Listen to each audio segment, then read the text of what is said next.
Hello, my friends. Novella here. It's Sunday, and that means Coffee Klatch. Coffee Klatch is, like always, a Belgian word or a Dutch word that means that I invite you over for a coffee and we have a little chit chat, hence the word Klatch. Now, I had a very busy week and I read a lot, but I don't have a lot to tell in the sense that the books that I've read were, I finished this wonderful novel by Leo Tolstoy, Anna Karenina. What a beautiful story. And if you have never read a Russian classic, start with this one. First of all, the language Tolstoy uses is very modern.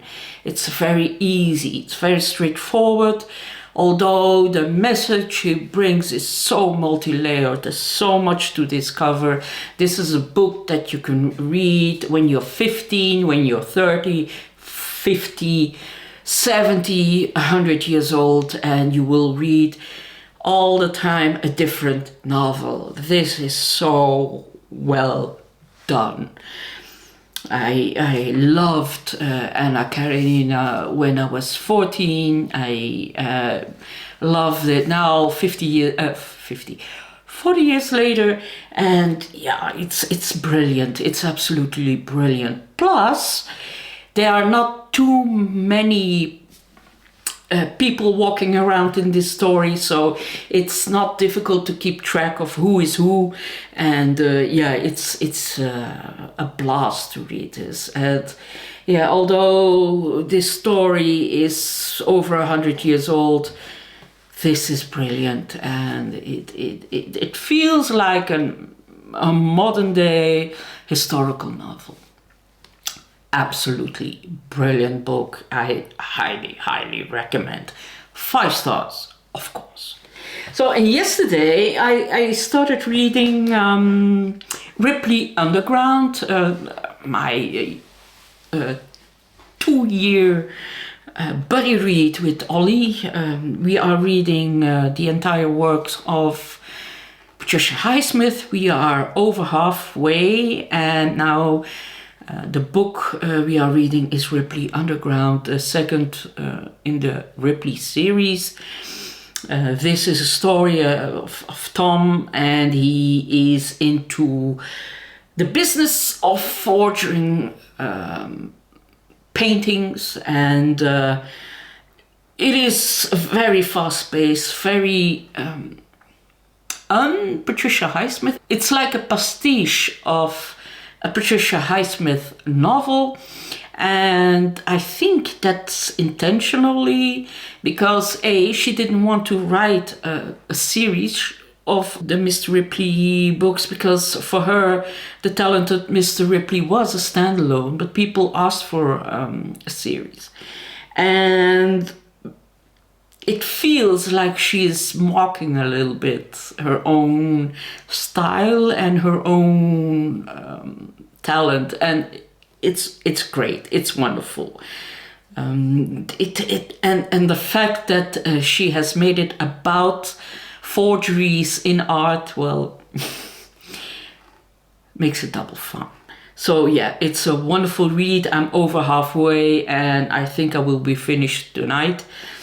And yesterday I thought of reading a couple of pages of a Flemish book that just came out, Bloedzang.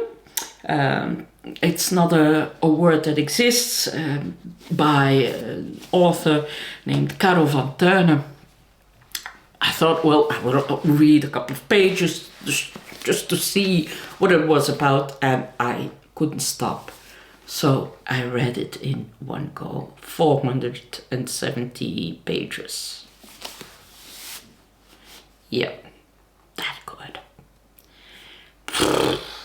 I was blown away. I have never read a book that was so pure and so unfiltered, and went straight to my heart and pulled it out and put it back in again and made me not cry, but still made me gasp and made me, oh yeah, this is,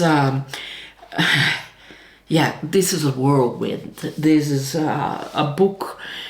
I haven't seen it in an English version before. This is, yeah, wow, mind blowing. This is so real and so. This is a story of her, Caro van Thuyne, and her mother. And it starts when she is in the womb, and it ends when her mother has a stroke and difficulty communicating, and her anger towards the nurses because they don't use the right name for her mother, and then the nurses say, well, she responds, so they keep calling her a wrong name, and yeah, it's something that happened to my mother too, and I felt her anger. Oh, I really felt her anger, and the fact that she calls her mother the same name as I did was flabbergasting in a way. Anyway, I really loved it. I really loved it. And I also read Kang, but it doesn't exist in English yet. Probably will be translated. She wrote it in 21, and it's the story about a woman. She's a novelist, Gyeong-ha, and her friend Incheon asked her to come to Jeju Island because her friend has had an accident and is in the hospital, and she really wants her friend to come over to take care of a bird, otherwise it'll die of thirst and hunger. So Gyeong-ha does that, but while she arrives there, a massive storm breaks out, a snowstorm, and yeah, it's also her parents were from that island, and on that island in 1948 till early 50s there was a protest and a rebellion, and the government killed everybody they suspected, and more than 20,000 people were killed. Men, women, children, babies, didn't matter. They wanted every communist erased from Earth. So yeah, it's a story about grieving and a story about trauma, shared trauma, and the fact that the government doesn't talk about it and doesn't even accept the fact that it happened. It makes it for the people who lived through it even more difficult. And yeah, it was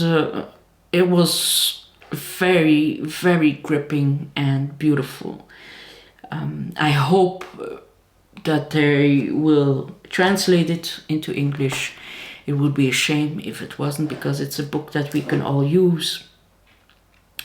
Now, the day before yesterday, on Friday, I went to Antwerp, where I met one of my viewers and Sam, and we had a lovely, lovely time. We spent the whole day together.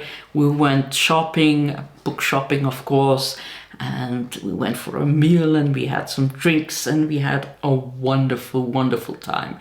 We could talk about books and about other booktubers and things we like, things we don't like, and it was marvelous. So we had a wonderful time.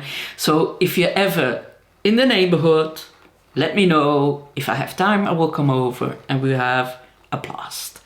So yeah, that's that. And then, oh yeah, we bought some books. I bought this one, Normal Women, and it's by Ainslie Hogarth. And Ainslie Hogarth is known for her book Mother Thing. Yeah, Mother Thing. And yeah, it's about, new mother Danny has a lot going on. She just moved back to her hometown where her father was once known as the Garbage King. She's fed up of not being a manicure sporting perfectly coiffed normal woman, and most of all she's worried that her seemingly healthy husband Clark will drop dead, leaving her destitute. And then Danny discovers the temple.